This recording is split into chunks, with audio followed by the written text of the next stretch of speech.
Hello everyone, my name is Lily. Welcome to my channel. This is going to be my April wrap-up and May TBR. I've never done one of these before, so hopefully I don't mess it up. So let's begin. So the first book that I finished in April was Salt to the Sea, and I do not have it here, so I'll just go like this and hope for the best. Maybe it'll show up. It's a historical fiction about one of the greatest maritime disasters in history that no one seems to know about. I didn't know about it. It reminded me a lot of The Book Thief because it's like set in the same era. If you liked The Book Thief, I think you'll like this. At first, I wasn't sure that I was gonna like it because it's told from 4 different perspectives, so there's a lot of jumping around, and it took me a while to say, okay, this is one character. But for the most part, they were pretty easy to keep track of. So yeah, that was a nice book.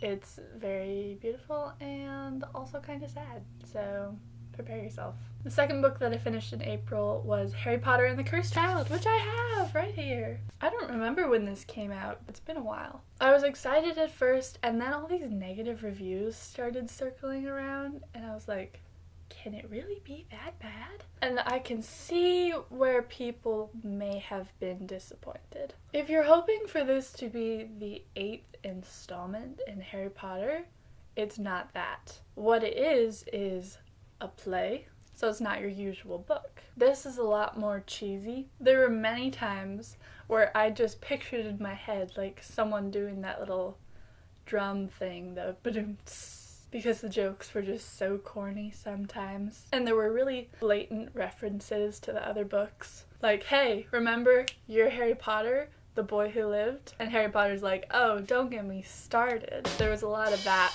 But once you accept it for what it is, it's a good story. I thought it was good. I hope you like it too. Just give it a chance and don't try to make it be something it's not. And the last book that I finished in April was called Behind the Screen, and it wasn't like fiction, it was a collection of essays written by people in the film industry, and the book was pretty much about how you can influence what goes on in Hollywood. From a filmmaker's standpoint, I was interested in it. I don't know how to describe it, but whenever I see something being produced that I'm not really interested in watching, like I think it's a cool story, but there's too much violence or language or something in it that I just don't want to watch, I feel like, okay, well, I guess I just won't watch it. But this book encourages people to say something about it. Say, wow, I really like that idea, except I won't be watching because of these reasons.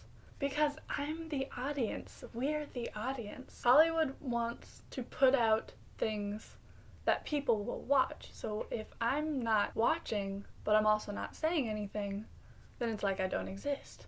And so I should say something. It was cool, and I do recommend it, actually. I hope that made some sense. Now, since this is a wrap-up, I thought it would only be normal to wrap up this book. I wish I had more, but it's just this one today. So let's cut to the footage of wrapping up this book.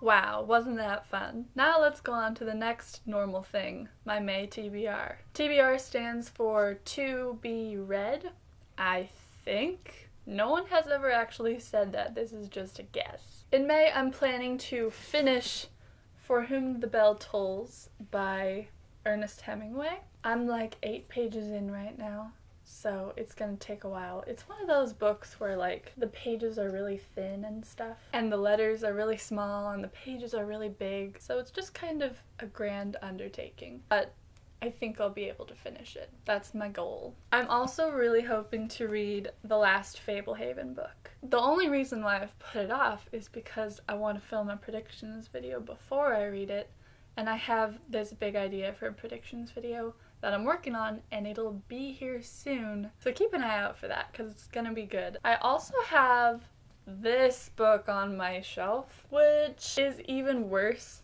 than the Ernest Hemingway book because this one is like 1,000 pages or less. 790 something, I think. This is the book that inspired Hamilton, the musical. I hope that's what it is, because that's what I think it is. So I might try to read this, but I also might not, because I don't really know if I want to read 800 pages of Hamilton-related history. So we'll just see about that.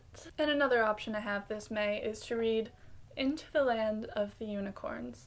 This was suggested by my sister. I see a unicorn and a dragon on here, so I think this is priority number 1. So we'll see what actually happens, but those are the ones that are on my mind right now. So with that, I'm done. I think I successfully completed my first wrap-up/TBR. Wow! Thanks for watching all the way to the end, and keep a lookout for my new videos because I have a lot of ideas and I'm gonna try my hardest to put them into motion. Before you leave the video, please remember to subscribe if you're not subscribed and like the video. Let me know what your favorite book was that you read in April. If we read one of the same books, double let me know because that would be an awesome coincidence. I hope you have a great day and I will see you. No, you'll see me. What? That's how this works. You'll see me again soon, most likely. Bye.